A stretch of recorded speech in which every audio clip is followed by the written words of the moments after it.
Mga idol, mga kababayan, mga kaibigan, napanood ko na naman po yung vlog nung kasama ni Ka-Business doon kay Monique.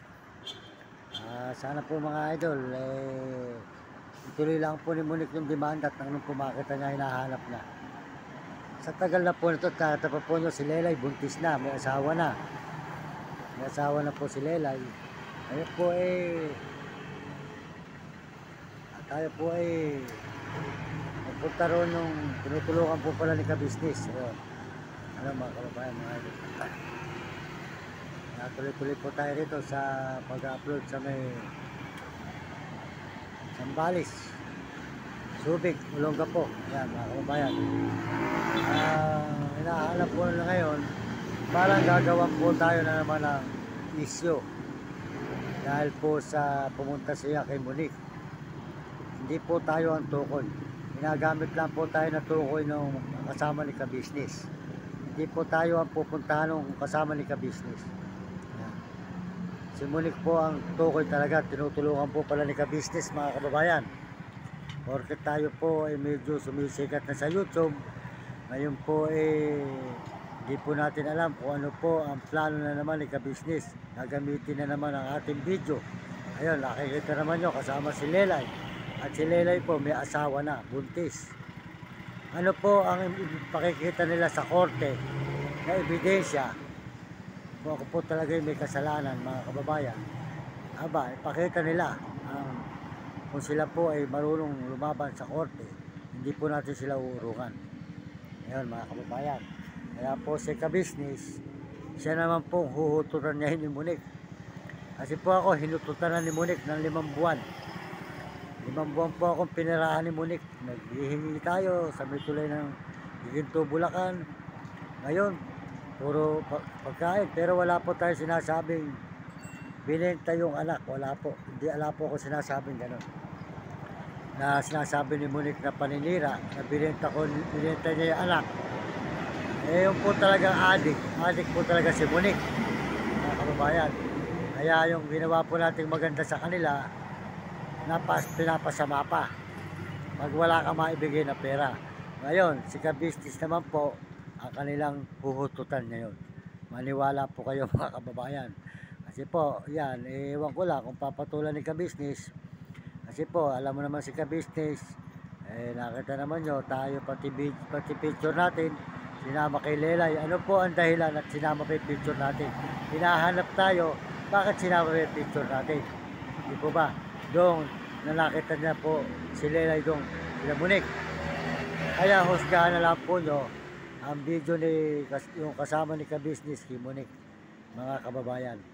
Tayo po ay malinis na tao. At tayo po ay merong ginagawang masama noon pa po, dapat tinuloy niya ang kanyang reklamo. Nakahanda naman po tayo lumaban sa korte.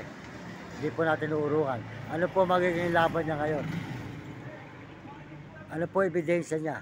Ano po ang pakikita niya ebidensya sa korte? Na tinuturuan niya anak niya. Ngayon po anak niya may asawa na. Kaya po, buntis na. Makita po ni si Lelay, malaki na ang tiyan, mga kababayan. Malaki na po ang tiyan ni Lelay. Makikita naman po yung sa video ngayon, nung kasama ni Ka-Business.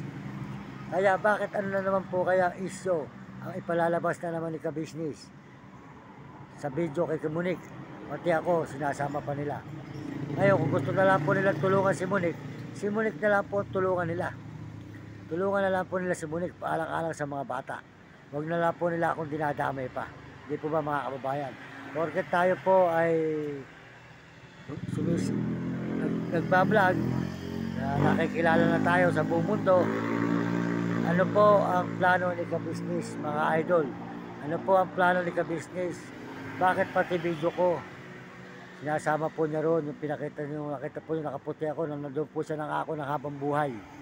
Ngayon Ka-Business, ang masasabi ko sa iyo, ano na naman ang mga plano mo? Porket ako sumisikat na, porket ako umaangat na nakikilala na ako ng mga kababayan natin sa buong mundo. Sana Ka-Business huwag na ninyo ako idadamay sa inyong video para hindi tayo magkaroon ng problema. Patulan mo si Monique. at magkasundo kayo ni Monique, nakahanda ako. Bakit hindi pa noon nagreklamo si Monique? Magtatatlong taon na po. Bakit hindi pa si Sano nagdemanda kung talaga totoo po yung ginawa ko? Hindi po ba? Kung ako po yung may ginawa kay Lelay, dapat noon pa. O, nakahanda naman po tayo. Marami po tayong malalapitan na tutulong sa atin ng mga attorney at mga judge. Marami po tayong kamag-anak na attorney at meron po tayong kamag-anak na judge. Kaya kung gusto po nila, subukan po nila. At ako po talaga itutuluyan ko na sila. Ako po ay nabubusit na po ng ganyan mga kababayan. Babasira na naman po tayo, gagawa na naman po tayo ni Kabisnes ng video. Doon sa pinakikita yung mga picture na naman, gagamitin na naman po ng mga kasamahan niya. O hindi po ba mga kababayan? Ngayon, pag marami po tayo napanood si Kabisnes na hindi magaganda, huhusgahan po natin siya mga kababayan. Kayo po, kasama kong huhusga sa kanya. Lalabanan po natin sila sa korte. At ako naman po nakahanda naman po kay Monique. Magdemanda siya, no, kung pa po sinabi sa kanya, magdemanda ka at i-demanda rin kita. No, hindi po ba? May karapatan po ako sa kanya. Ngayon, pakulong sa uli, mga kababayan. Dahil po sa ginagawa niyang panggagago sa atin. Ngayon, marami na lang po sa sinasabing, wala po tayo sinasabing binenta yung anak. Wala. Sinabi ko po sa kanya noon, alagaan mo na lang anak mo. Dahil ikaw isang adik, magpakatilo ka. Yun po ang sinabi ko sa kanya. Dahil ako po puro pera po ang ginagawa niya sa akin. Akala po niya marami kong pera. Sila po tayo mahirap na naglilimos. Di po ba mga kababayan? Husgahan na lang po nyo ang video ni Kabisnes. Kung si Monique po ay kanyang makakasundo at tutulungan niya si Monique. Bakit natutulungan na naman si Monique? Sabi po niya noon, ayaw na niya kay Monique. Dahil si Monique ay adik, sinabi po ni Kabisnes yan. Ayaw niyang tulungan ng adik. Galit pa po sila kung uuwi ako, baka magsasama raw po kami ni Monique. Hindi po. Dahil ginulo po ako rin sa bahay na tinira ko, mga kababayan. Kaya yan, abangan po natin ang mga video na ipalalabas ni Kabisnes kina Monique. At kung hindi po maganda, magsasampa na po tayo ng demanda. Ako na po ang magsasampa ng demanda sa kanila. Pag hindi po maganda ay pakikita ni Kabisnes. Kaya subaybayan po natin si Kabisnes ang mga video kay Monique. Ngayon nagkita na po sila ni Monique at saka po nila Lelay. Si Lelay po buntis na, may asawa na. Ano po ang ibibigay nilang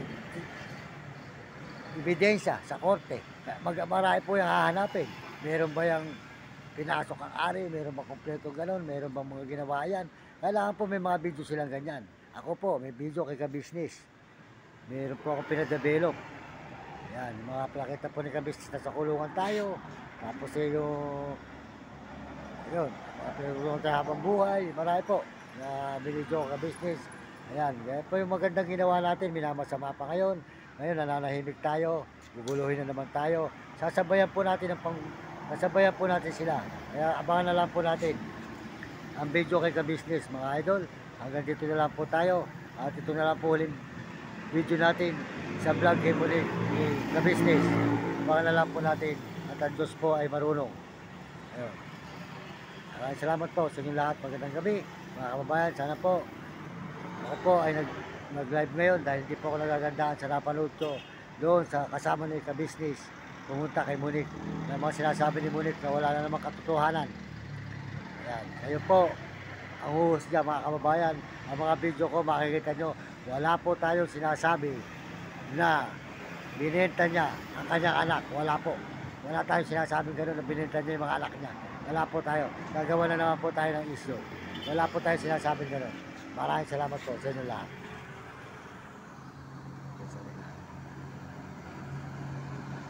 Tutulog kayo.